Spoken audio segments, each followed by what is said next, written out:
I remember walking home from school one time, and a person who was supposedly Muslim, yeah, I'm not going to reveal his name, but he came, he said to me, you know, because I used to go to the prayer rooms and these kind of things, he said to me, do you really believe in these things? This is what he said.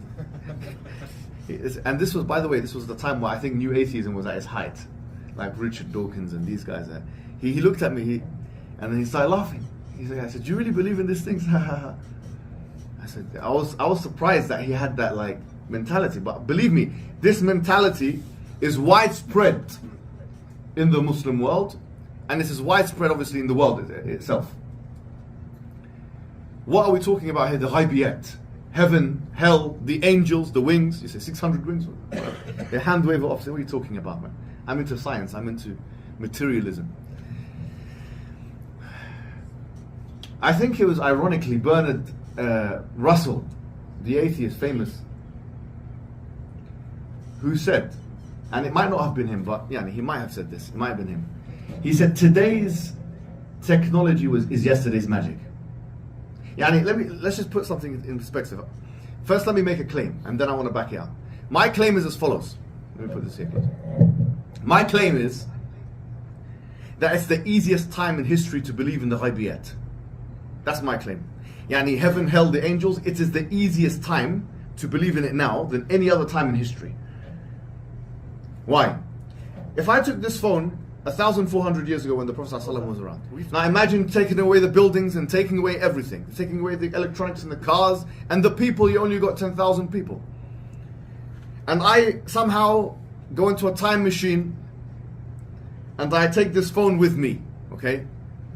And I start showing them YouTube videos of Hamza Zorsis and this one and that one and John Fontaine and this one. What do you think the people are going to think I am? No doubt. They'll say this guy's a magician. Forget about 1,400 years ago. Yani 500 years ago, 300 years ago, people would be shocked. In fact, I mean, I'm not sure, does anyone know how the airplane was invented? I mean, they say the Wright brothers, right? You know, the Wright brothers in 1907, I think it was apparently, it should be, 1907, there was two American guys, yes? Yeah, it's there's different claimants. You see, like for example, in Brazil, they have this very important figure who has, I would say, a stronger claim, I forget his name now, to who invented the airplane, yeah?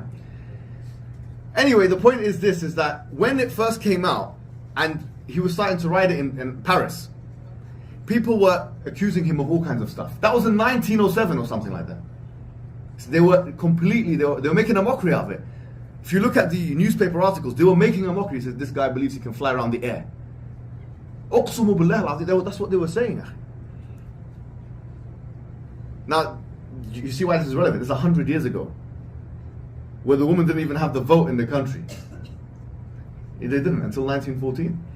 But they had the Labour Party, they had this, they had that, they had the Conservatives, in America they had the Democrats, they had the Republicans. Things were in place. They had the Constitution, they had all that. And they were shocked and bewildered at the fact that there were airplanes. They were making fun of the fact. Why? Because today's technology is yesterday's magic. Everything is incredulous to everybody until it's seen. What is so difficult about believing in a creature with 600 wings?